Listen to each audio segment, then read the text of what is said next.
वाली team analysis की series में अगली टीम है रॉयल चैलेंजर्स बेंगलोर या आरसीबी, क्योंकि ये आईपीएल 2023 में छठी पोजीशन पे आए थे।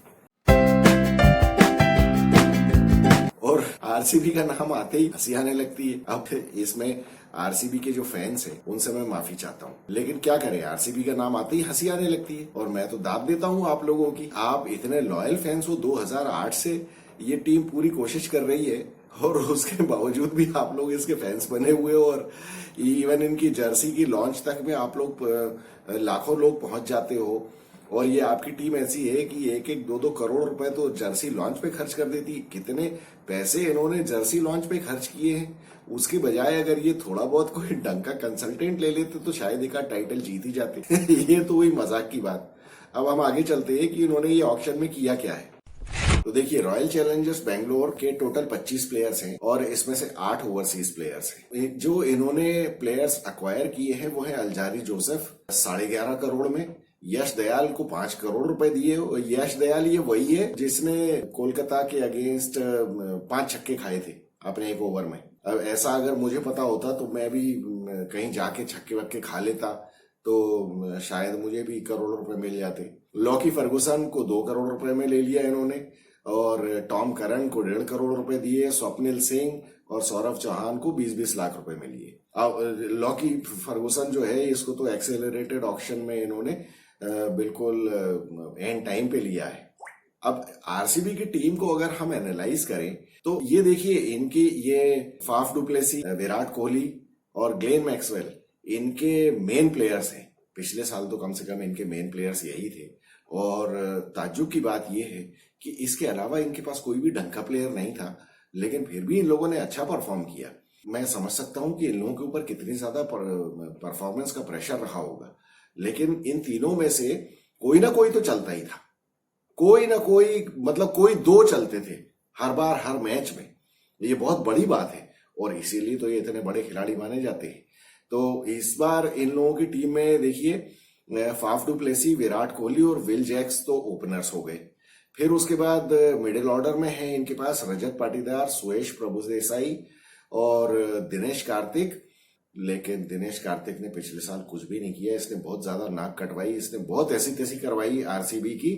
और मुझे तो ये लगता है कि ये कोई मतलब स्ट्रेंथ नहीं है, ये तो वीकनेस है आरसीबी की। अब इसकी जगह इनको अनुज रावत को खिलाना चाहिए और स्टैंड बाय, जो अगर आपको विकेट कीपर कोई चाहिए ही, तो मुझे तो लगता है कि आरसीबी की जो वो लेडीज वाली टीम है ना, जो वुमेन्स टीम, उसमें से ऋचा घोष को ले लो। वो दिनेश कार्तिक से ज्यादा अच्छा खेल लेगी मेरे ख्याल से। दिनेश कार्तिक ने तो बहुत ही नाक कटवाई है। फिर इन्होंने लेकिन ये जो ट्रेड किया कैमरून ग्रीन का, कैमरून ग्रीन इन्होंने मुंबई के साथ ना बहुत अच्छा ले लिया इसको। कैमरून ग्रीन जो है ये अच्छा है प्लेयर, कम से कम आईपीएल में तो पिछली बार भी इसने बहुत अच्छा किया था। फिर ग्लेन मैक्सवेल, महिपाल लोमरोर जो है, इसको इनको थोड़ा प्रमोट करना चाहिए। पिछली बार इसने अच्छा परफॉर्म किया था 2-3 मैचेस में और ये बहुत अच्छा हुआ है। शाहबाज अहमद जो है ये इससे पीछे छुड़ा लिया इन्होंने, उसके बारे में हम थोड़ा बाद में बात करेंगे। फास्ट बॉलिंग डिपार्टमेंट इनका ठीक ठाक है, Mohammed Siraj, Lockie Ferguson, Alzarri Joseph. लेकिन इनकी सबसे बड़ी प्रॉब्लम है स्पिन डिपार्टमेंट। हालांकि चिन्नास्वामी में स्पिन क्या करेगा स्पिनर, वो वनेंदु हसरंगा का भी लेके इन्होंने कबाड़ा करवाया था। तो वो करण शर्मा है वैसे इनका, लेकिन बेचारा स्पिनर जो है उसको अगर आरसीबी कोई ले लेना तो उसको तो मतलब अपनी किस्मत पे रोना ही आएगा। और क्या हो सकता है इनका। चिन्नास्वामी का जिस तरह का विकेट है वहां स्पिनर्स के लिए तो बिल्कुल मौत है। तो इस वजह से स्पिनर लेने का भी कोई मतलब नहीं है मेरे हिसाब से। तो वो करण शर्मा भी अब चूंकि इनकी टीम में है, अब करण शर्मा के तो हाथ में है नहीं, वो है तो है। फिर उसके बाद मेनली तो देखिए, हमेशा से आरसीबी विराट कोहली और पहले एबी डिविलियर्स के ऊपर डिपेंड करती थी। फिर अब विराट कोहली, फाफ डुप्लेसी और ग्लेन मैक्सवेल के ऊपर डिपेंड करती है। हाँ, लेकिन सपोर्ट करने के लिए अब विल जैक्स आ गया है। विल जैक्स भी काफी एक्सप्लोसिव बैट्समैन है। लेकिन अब ये देखना पड़ेगा कि ये लोग किस तरह से टीम कॉम्पोजिशन बनाते हैं, क्योंकि अब ओवरसीज प्लेयर्स तो ये 4 ही रख सकते हैं, जिसमें से कि फाफ डुप्लेसी तो रहेगा ही रहेगा, ग्लेन मैक्सवेल 100% रहेगा। फिर इनको फास्ट बॉलिंग में लॉकी फर्गुसन को खिलाना पड़ेगा, क्योंकि फास्ट बॉलिंग में इनके पास वैसे हैं तो लड़के, जैसे मोहम्मद सिराज तो खैर है ही एक, परमानेंट हो गया। फिर उसके बाद इनके पास वो वैशक था फास्ट बॉलिंग में, इनके पास एक वैशक विजय कुमार, उसने पिछली बार कुछ मैचेस में अच्छी परफॉर्मेंस दी थी। अब अगर ये देखा जाए कि इन लोगों की प्रोबेबल 11 क्या हो सकती है, तो देखिए Faf du Plessis, Virat Kohli, Rajat Patidar, Glenn Maxwell, Cameron Green, Mahipal Lomror, Dinesh Karthik या अनुज रावत में से कोई एक। मैं अनुज रावत के साथ जाना चाहूंगा। फिर मयंक डागर, इनका एक अच्छा स्पिनर है, अलजारी जोसेफ, मोहम्मद सिराज, वैशक विजय कुमार, और बस ये 11 की टीम बनती है मेरे हिसाब से। लेकिन इसमें आप दिनेश कार्तिक की जगह अनुज रावत को ही लीजिए, बाकी तो मुझे कोई ज्यादा इसमें चेंजेस नजर आते नहीं है। अब इसमें देखिए Faf du Plessis, Glenn Maxwell, Cameron Green 3, और उसके बाद अलजारी जोसेफ, ये 4 इनके ओवरसीज प्लेयर्स होते हैं। अब अलजारी जोसेफ और लॉकी फर्गुसन, इनमें जो भी अच्छा परफॉर्म करता है वो टीम में रहेगा, या फिर ये इंटरचेंजेबली भी खेल सकते हैं अगर वर्कलोड शेयर करना है या किसी को इंजरी होती है तो, क्योंकि लॉकी फर्गुसन को अक्सर इंजरी हो जाती है। तो ये दोनों ही अच्छे बॉलर्स हैं। टीम तो देखिए हमेशा से इनकी बहुत अच्छी रहती है, लेकिन अगर हम ये बात करें कि हिस्टोरिकली ये लोग क्या गड़बड़ करते हैं, तो देखिए ये इनकी जो प्रॉब्लम्स रही हैं, ये इनकी हिस्टोरिकल जो प्रॉब्लम्स रही हैं आरसीबी की, वो है over reliance on star players. अब over reliance on star players का मतलब ये है विराट कोहली, पहले एबी डिविलियर्स हुआ करता था, अब ग्लेन मैक्सवेल और फाफ डु प्लेसी इंक्लूड हो गए हैं उसमें, कि इन लोगों की परफॉर्मेंस अगर नहीं आई तो फिर इनके जो इंडियन प्लेयर्स हैं ना, वो ज्यादा कुछ कर ही नहीं पाते हैं। पहली बात तो ये कि इनकी ओवर रिलायंस है। फिर उसके बाद ये लोग क्या करते हैं कि इन लोगों ने टीम हमेशा गलत खिलाई है। ये एक तो इनकी पहले से ना हिस्टोरिकली ये टीम बड़ी, ये बॉलर्स बड़े खराब लिया करते थे। एक तो चिन्ना स्वामी का विकेट ऐसा है कि वहां बॉलर्स बहुत ही एक्स्ट्राऑर्डिनरी अच्छे हों तभी कोई कुछ कर सकता है। तो बैटिंग विकेट है, हर कोई लल्लू पंजू आके तो वहां चौके छक्के मारता है। तो इनका जो होम एडवांटेज जो है ना, वो विकेट की वजह से खत्म हो जाता है कि विकेट में कुछ हेल्प है नहीं, और ऊपर से आपके पास कोई एक्स्ट्रा ऑर्डिनरी बॉलर्स भी नहीं है, फिर आपका होम एडवांटेज तो बचा ही नहीं। तो यहाँ ये जो मैचेस खेलते हैं उसमें से आधे से ज्यादा ये हार जाते हैं। जो कुछ जीतते हैं तो बाहर जीतते हैं। अब बाहर जीतने में बाकी टीमें तो अपना होम एडवांटेज लेती ही है ना। तो ये चीजें इनको या तो कुछ विकेट को चेंज करना चाहिए अपना, आईपीएल के लिए इनको कुछ तो करना चाहिए, और अपना बॉलिंग कॉम्बिनेशन कुछ इस हिसाब से करें विकेट के हिसाब से। तो एक तो ये प्रॉब्लम है इनकी स्टार परफॉर्मर्स के ऊपर, मतलब ओवरसीज परफॉर्मर्स के ऊपर या स्टार परफॉर्मर्स के ऊपर जो डिपेंडेंस है। फिर उसके बाद ये इनकी टीम की कंसिस्टेंसी भी नहीं है। अब मुझे तो ये याद आता है कि ये कितने प्लेयर्स को ये लेके भगा चुके हैं, इवन केएल राहुल तक को लेके भगाया है इन्होंने। फिर आप देखिए देवदत्त पडिक्कल इनके साथ अच्छा खेलता था, देवदत्त पडिक्कल को इन्होंने छोड़ दिया। फिर उसके बाद यजुवेंद्र चहल, वो बेचारा जान लगा के बॉलिंग किया करता था इनके पास। मतलब यजुवेंद्र चहल ने चिन्ना स्वामी में खेलते हुए भी अच्छे खासे विकेट्स लिए, लेकिन उन्होंने उसको भी रिटेन नहीं किया। मतलब इस तरह से अगर ये काम करेंगे तो कोर टीम क्या होता है कि सिर्फ विराट कोहली ही बचा है कोर में इनके। ये आरसीबी की हिस्टोरिकली आप देख लो तो विराट कोहली के अलावा कोई भी कांस्टेंट नहीं, सारे लोग ऐसे ही। फिर तीसरी बात जो इनकी है कि ये ज्यादातर तो देखिए शुरू में विराट कोहली कप्तान रहा, और विराट कोहली की कप्तानी का मैं कभी बहुत बड़ा फैन नहीं रहा। विराट कोहली एंड टाइम पे ऐसी बड़ी बड़ी गलतियां करता है, वो जो हमारा रोहित शर्मा भी वही करता है। हालांकि रोहित शर्मा क्या है कि मुंबई इंडियंस तो इतनी ज्यादा स्ट्रांग टीम रही स्टार परफॉर्मर से कि उसको ज्यादा कुछ कप्तानी करने की जरूरत नहीं पड़ती।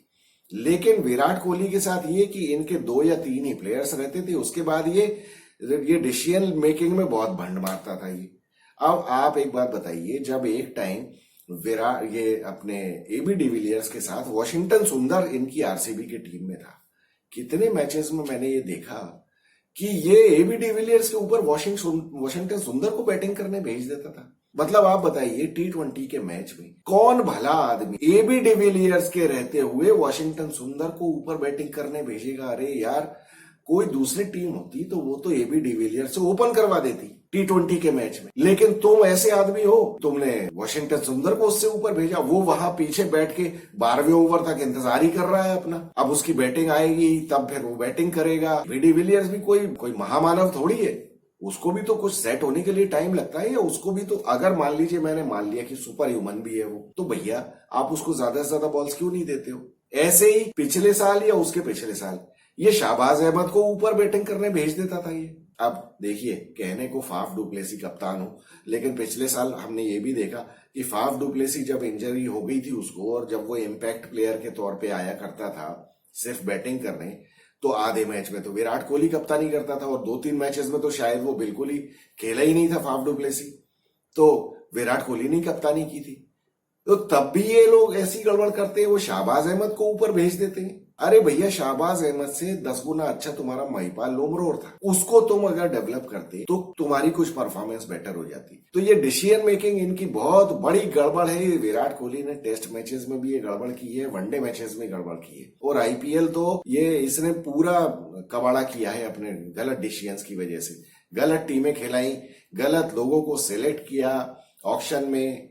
अब आप लोगों को याद होगा, एक बार इन लोगों का कौन सा, मतलब पिछले 7-8 साल पहले की बात है शायद, जब ये एक बार कोलकाता नाइट राइडर से खेलते हुए 45 रन पे ऑल आउट हो गई थी आरसीबी। उसके बाद नेक्स्ट ऑक्शन में क्या किया, वो कोलकाता नाइट राइडर्स के जितने बॉलर थे सबको खरीद लिया, और उसके बाद भी अगले आईपीएल में हार गए खुद। तो इन लोगों की समझ में कुछ आता वाता नहीं है। ये खेल जरूर अच्छा लेते हैं, लेकिन डिसीजंस बहुत गड़बड़ करते हैं।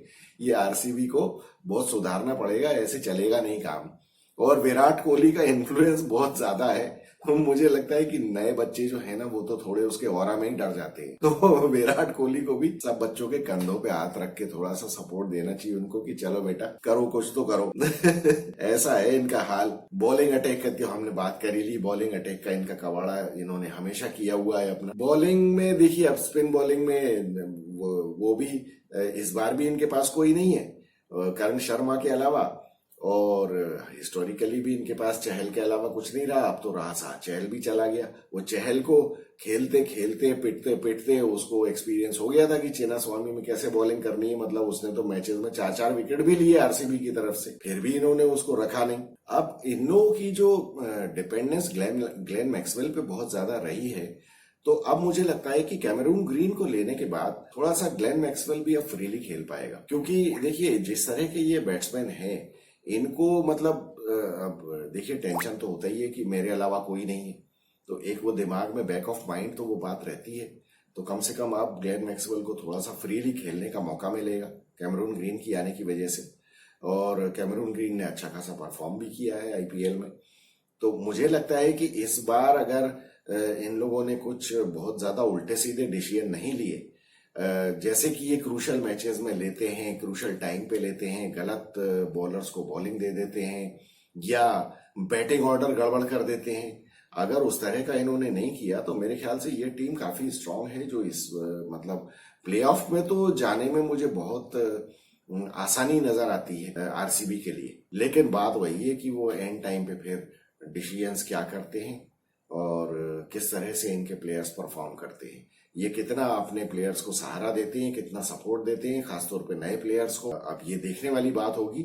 लेकिन प्लेऑफ में तो आरसीबी मुझे जाती हुई दिखती है, क्योंकि प्लेऑफ में तो ये अपनी ग्रेविटी से ही चली जाएगी। जिस तरह का टीम कॉम्पोजिशन है, इस तरह से मुझे लगता है कि इनको प्लेऑफ में जाने में तो प्रॉब्लम नहीं होगी। फिर वहां जाके तो फिर खैर दिमाग वाले कप्तानों की लड़ाई होती है, तो उस टाइम फिर डिसीजन मेकिंग और ऑन द स्पॉट कैसे डिसीजंस लेते हैं आप, क्या करते हैं, वो देखना पड़ेगा। देखते हैं इस बार के आरसीबी का भाग्य चेंज होगा या नहीं होगा, तो मुझे बड़ी बेसब्री से इंतजार रहेगा। तो बताइए आप लोगों को क्या लगता है, आरसीबी इस बार कुछ कर पाएगी? हमारे डीके साहब क्या करने वाले हैं इस बार? दिनेश कार्तिक कुछ करेंगे या नहीं करेंगे, उसका करना जरूर। वो अगर कुछ कर दे ना एज अ फिनिशर, जैसे एक बार आईपीएल में उसने बहुत अच्छा किया था, अगर वो कर दे तो भी ये क्रूशल मैचेस जो हैं वो फिनिश कर सकते हैं। ये अक्सर क्रूशल मैचेस को फिनिश नहीं कर पाते, तो वो कैमरून ग्रीन और डीके बहुत अच्छी तरह से कर सकते हैं, अगर डीके कर पाए तो। और नहीं तो फिर अनुज रावत को इनको तैयार करना पड़ेगा, और फिर एक और विकेट कीपर इनको तलाशना पड़ेगा। चलिए देखते हैं क्या होता है। मजेदार होगा इस बार आरसीबी का कैंपेन। अब हम अगली वीडियो में हम बात करेंगे राजस्थान रॉयल्स की, जो आईपीएल 2023 में 5वीं पोजीशन पे रही थी। तो I am Vikas Saxena, the biased analyst. Thank you so much.